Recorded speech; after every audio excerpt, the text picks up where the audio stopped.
Hello, everybody. Dr. Alberto Panero here from BIOS Institute. I'm here with a good friend of mine, Russell Dunning from KIME Performance Physical Therapy. And, I would say that if it wasn't for this guy, I wouldn't be as involved as I am with MMA and UFC fighters. Russell really opened the door for me to provide the correct treatment for these guys. And I've always been inspired by the way that Russell treats his guys and his philosophy to physical therapy. So today it's a pleasure that we get to speak with him. And Russ, welcome. Thank you. Thanks for having me. What I wanted to start with is just how did you get involved with MMA? How did you get into seeing not just UFC fighters, but boxers and all types of MMA athletes? As a kid, I always loved athletics. I loved sports. I had a horrific injury when I was 11. So believe it or not, I'm on the basketball court and I run full speed, as if the pole wasn't even there. I ran full speed right into a metal pole. Clearly the pole won that war. In the process, I ripped my eye and I became instantly blind right in the middle of my eye. So what that does to an 11-year-old athlete, that means I struck out at the plate every single at-bat. I missed every throw. I airballed every shot. I immediately sucked at every type of ball sport. I couldn't even play golf, So everything that demanded that perception, I couldn't do. But I loved combat. So I got really close with my martial arts instructor. I realized that my eye didn't affect that. So I got very involved with martial arts at a young age and did it all throughout my teens and 20s. Now, fast track, to being a physical therapist, while all of the other athletes were getting better at shooting and hitting and those type of sport drills, I got really good at movement. I got really good at speed and power because that's one thing I could excel in. And when I became a PT and I met up with Urijah for the first time, he loved it because I spoke his language. Yeah. He had a severe injury from with breaking. He showed up with his hand broken and his wrist sprained, his ligament torn. So he had a brace in one hand, a cast in the other. He comes in, he's like, Russ, I'm not sure, but I was told to come see you. What are we going to do today? I said, well, you're healing with both your hands. Let's do some lower body exercise and abs to keep you strong through this phase. And from that moment, he would come every other day with braced up, say, let's work. I knew he couldn't train martial arts. So he learned what good strength and conditioning could do. He learned what physical therapy could do for him. And he and I became close after every camp, every fight he had. He and I would connect and I'd make sure that he was the healthiest version of himself.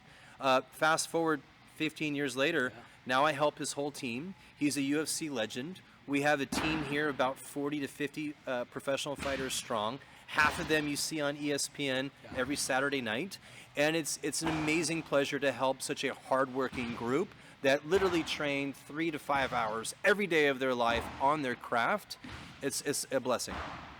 Yeah, I think all the things you said are pretty cool, right? In terms of being able to see them here training, they get an injury, you do your best to help them, right? And for us, we're just like a little grain in the sand, right? It's really all on them.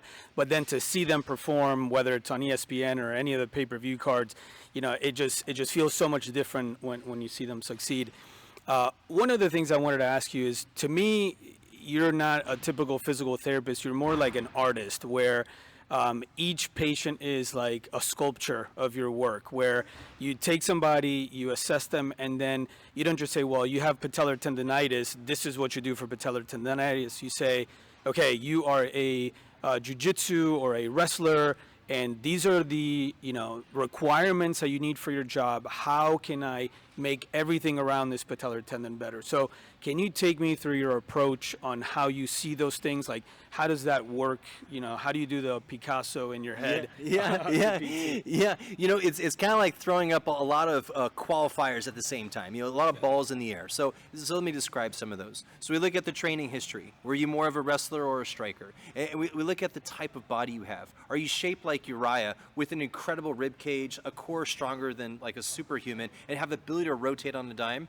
Or are you built like Josh Emmett that throws the meanest right hand known on the planet? So, appreciating, like, are they more of a kicker? Are they fast? Are they pliable? I know Slaviklaus is quite famous in the world of like a Russian kickboxing champion turned UFC, and really no one really knows that he's a phenomenal dancer. He's such a great dancer because of how mobile his joint system is. So when I look at any athlete, and the fighters are a really fun group, I try and qualify the mobility through their joints and fascia. What's their nervous system like? Are they more of like a Humvee or are they more a Ferrari? And trying to find what is their strength and then what's their opportunity for better enhancement. So although we might qualify an injury of labral pathology, that doesn't tell me much. I have to look at how they're built. Because if you're built like Fluff or Max Griffin, they've got they're made out of iron. Yeah. You know, these guys.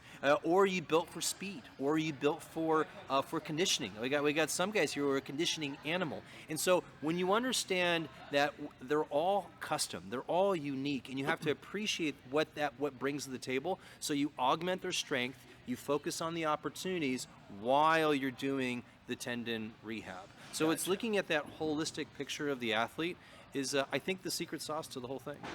Yeah, I couldn't agree more. You know, one of the things I wanted to touch is, you know, my experience with treating professional athletes for, over 10 years now is learning how to give somebody the VIP treatment, right, that they expect and deserve, but also treating them differently, but not treating them differently, right? So how do you manage, that expectation of the athlete? Obviously they always are on very short timelines. Their body and performance, they need them. That's how they make money, right? That's how they feed their family. How do you manage those expectations, but also make sure that you're not just giving them the best care, but that everything that we're doing is safe, that it's, well thought of, and we're not going to put them in a more difficult position just because we want them to get there?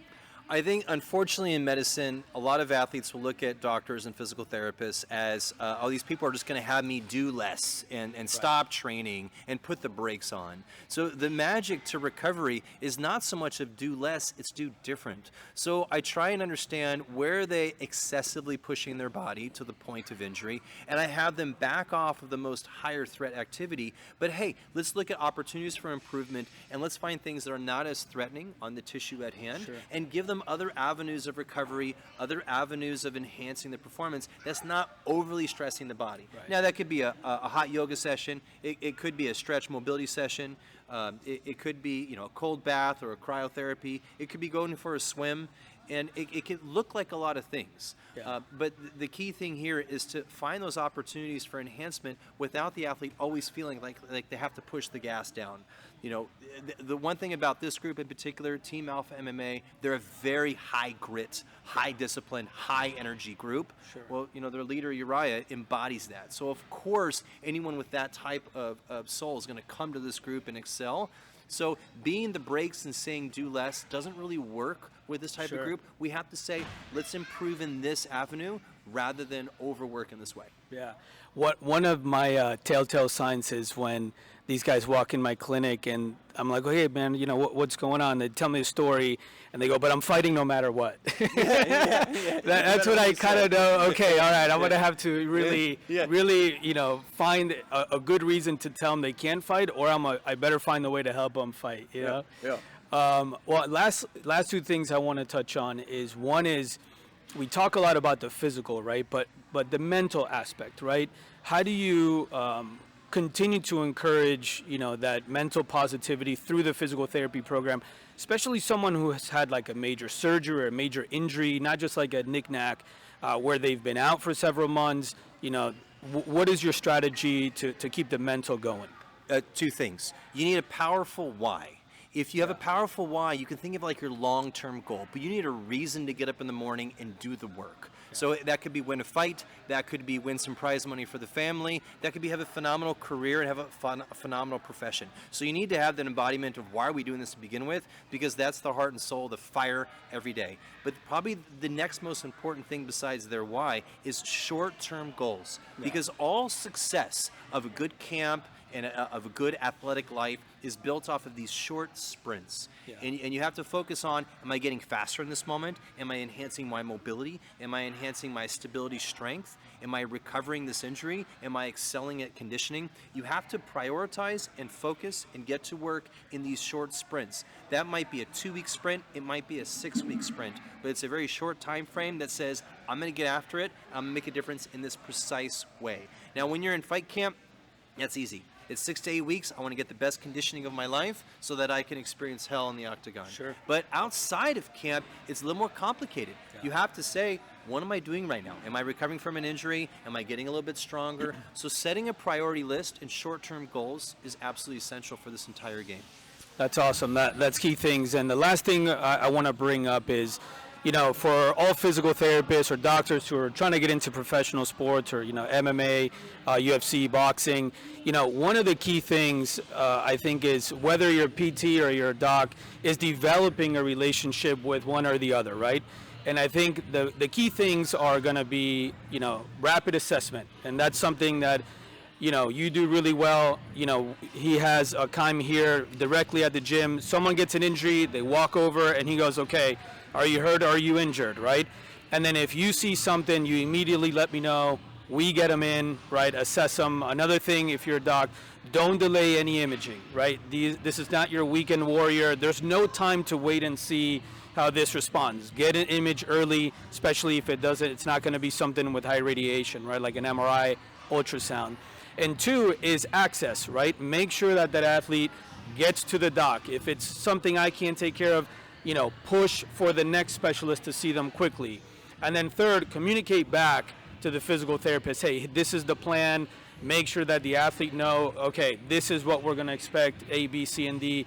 And I think that's really the VIP treatment that they're looking for. They're not really looking for you to do something that you don't usually do. Just do your job, but do it quickly and effectively. Would you agree, or any other comments on that? Yeah, I think timing is essential. I think there's a lot of people in this cohort. It could be a professional athlete. It could be the professional servicemen and women, the firefighters, the law enforcement. If your livelihood depends on your physical performance with your body, then when you have an injury, you need to know the game plan. And that game plan should be set with the proper diagnostics. Oftentimes, it's good imaging. Yeah. What I love about what you do is you can give MSK ultrasound for soft tissue disruption right away. Like, we don't have to have this 2-week delay to wait for authorization on things. And I love that about sending people to you. Now, if it needs an X-ray MRI, then you're able to deliver that too.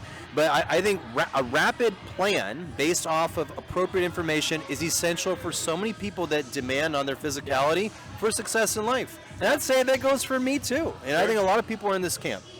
Absolutely. I hear the music in the background means a training session's about to start. But I want to thank you for your time and all your expertise, and just a token of gratitude for me. Thank you again for letting me be so involved. It's been a pleasure working with you, and hopefully to many more here. Hey, we're a team for a reason. We're in a community. We have to always find collisions to make this life worth living. I love it. This is what it's all about. All right, guys. Hope you enjoyed it. Have a good one.